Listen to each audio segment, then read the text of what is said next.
So, who out there, instead of enjoying a good plate of turkey and stuffing, spent their Thanksgiving praying to the porcelain gods? Or have gone through a Christmas where their children, instead of being nestled all snug in their beds while visions of sugar plums danced in their heads, ended up being snuggled next to you, hacking all night and wiping their nose all over your new Christmas pajamas? Well, if you want to avoid this, this is the video for you. In this video, we're going to talk about the 5 things that you and your family can do to stay healthy during the holidays. Coming up.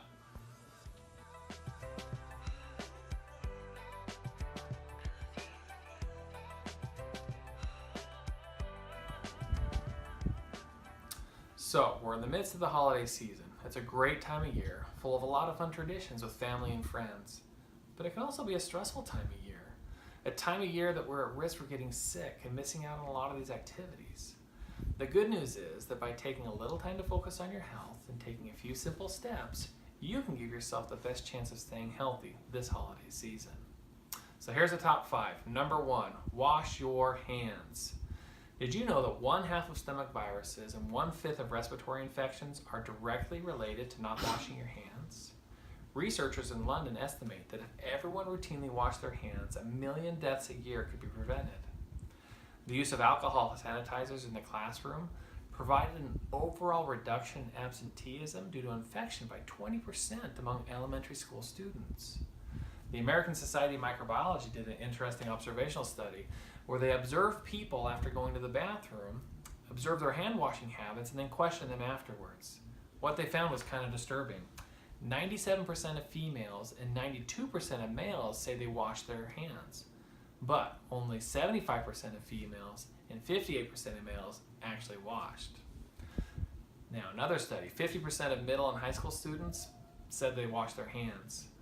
33% of females and only 8% of males actually use soap while washing their hands. So what have we learned here? First of all, people are gross. Now, I shared these statistics with my son in high school, and his reaction was, gross, I'm never going to use the teacher's bathroom pass again. And I don't blame him. We learned that people don't wash their hands much, and that's one of the problems. Just by doing this simple step, we can make a huge difference. People ask me all the time if I get sick a lot being a doctor. I'm around sick people all day long. But the answer is no. I really don't get sick that often. And the reason is that I wash my hands like 30 to 40 times a day. I wash them before I examine a patient and after. Now, I'm not saying it's necessary to wash your hands that frequently, but it sure makes a difference for me. The only time I seem to get sick is when I'm on vacation with my kids and not wanting my same hand washing habits. Okay, number 2, getting your flu shot.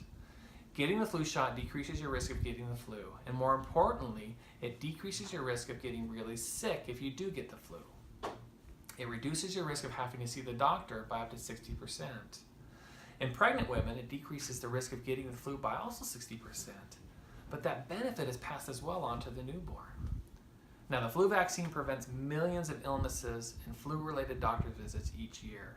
For example, during the 2016-17 season, flu vaccination prevented an estimated 5.3 million influenza illnesses, 2.6 million influenza-associated medical visits, and 85,000 influenza-associated hospitalizations.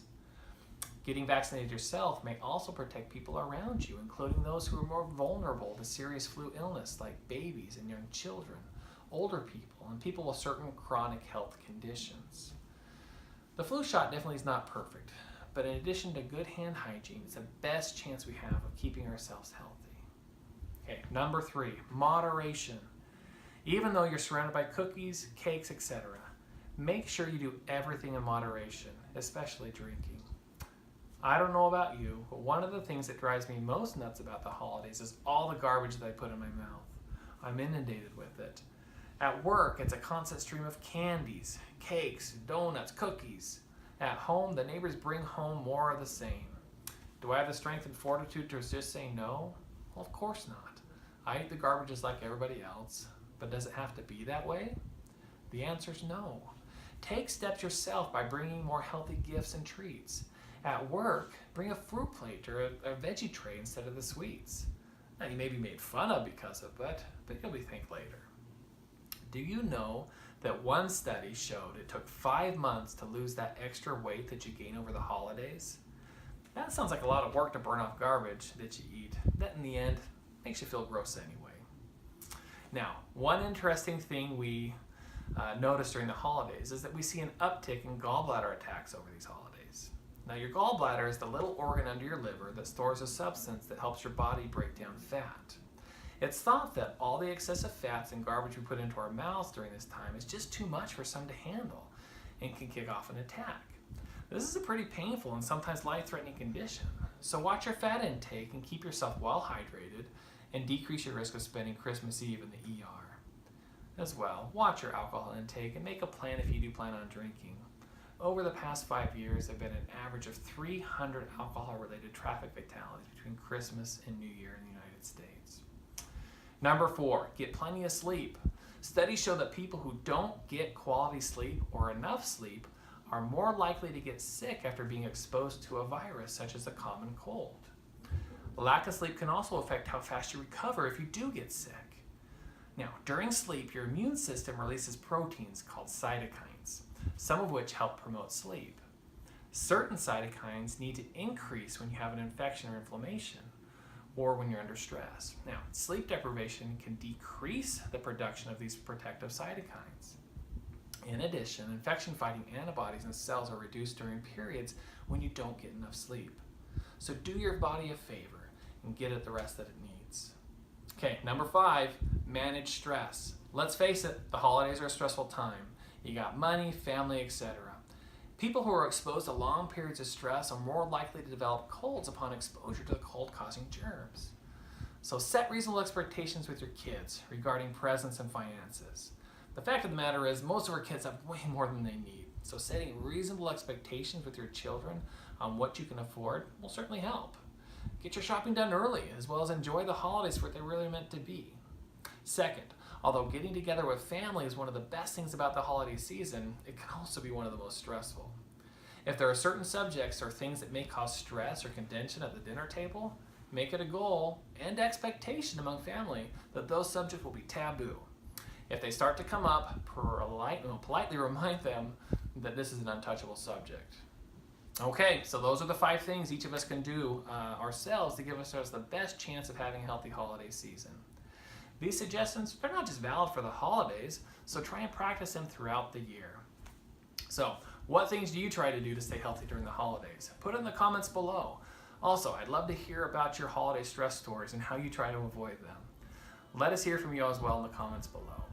Also, be sure to check out the show notes for a summary of what we discussed today. Make sure you check out some of the links below, also to see some of the products that I recommend to some of my patients. And finally, don't forget to like, subscribe, and share this video with your friends. And check out our other videos in this channel.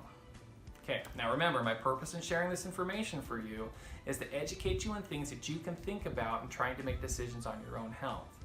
In no way should it be taken as direct medical advice to you in your situation. So please, consult your own doctor for concerns regarding your specific situation. Until next time, this is Family Med with Dr. Eric Richardson. Remember, please take care of your body because it's the only one that you have.